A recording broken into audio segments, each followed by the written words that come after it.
Paalala po ito sa mga mamimili, huwag po kayong magpapadala. Maging mapanuri po kayo at huwag kayo magpapasilaw sa murang presyo ng patingi-tinging bilihin para lang makatipid.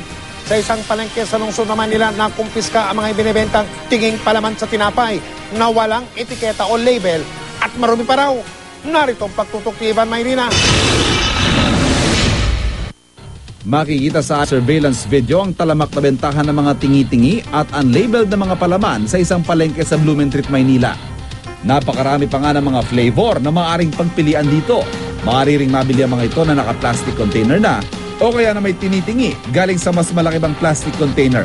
Ito ang si ate. Akala mo samaw lang ang sinasando. Agad namang ipinagbigay alam ng on-call ang impormasyon nito sa Manila Health Department. Ayon sa kanila, mahigpit ng ipinagbabawal ang pagtitinda ng mga tingi, lalo pa na wala itong mga label. Bukod sa paglabag sa batas, maaari ring hindi tamang pangangalaga ng mga vendor sa kanilang mga paninda. Dapat yan ay refrigerated, nasa cold storage. Pagka ganyan po naka-expose, yung quality niyan, yung kalidad niyan ay masama na. Makakasama na sa kalusugan ng tao. Dahil sa panganib na maaaring idulot ito sa kalusugan ng mga mamimili, agad na tinungo ng Manila Health Department at ang on-call ang Blumentritt Market. Dito tumambad sa amin ang mga panindang palaman. Sino may-ari?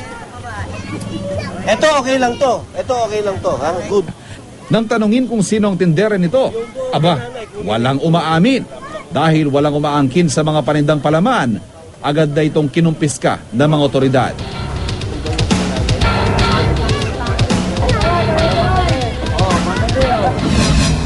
Sunod na sinuyod ng mga otoridad ang kahabaan ng eskinita. Ang ilang tindera tila missing in action at pinabayaan na lang ang palamang ito na nakatiwangwang at walang takip. May nagsubok pang itagong kanilang mga paninda pero hindi ito nakalampas sa mga otoridad. Sensya na ha. Tayo ay gagawa ng hakbang para pangalagaan ng kalusugan ng mga mamimiling bayan. Ha? Kita mo, ikaw ba namumuhunan dito? Sir, hindi ako. Pinalala ko sir, pababawasan kasi. Oh, tignan mo, iba yung talang spread na sabay dito. Kasi ito, may bula. May parang masyado yung siyang ibagas. Parang basang-basa na siya.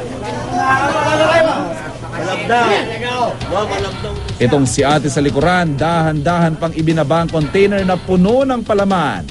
Kanya ring mga paninda, isa-isang binitbit na mga operatiba. Tinatayang aabot sa halos 100 ang mga nakumpiskang palaman at ito ay kanila raw i-dispose o itatapon sa lalong madaling panahon.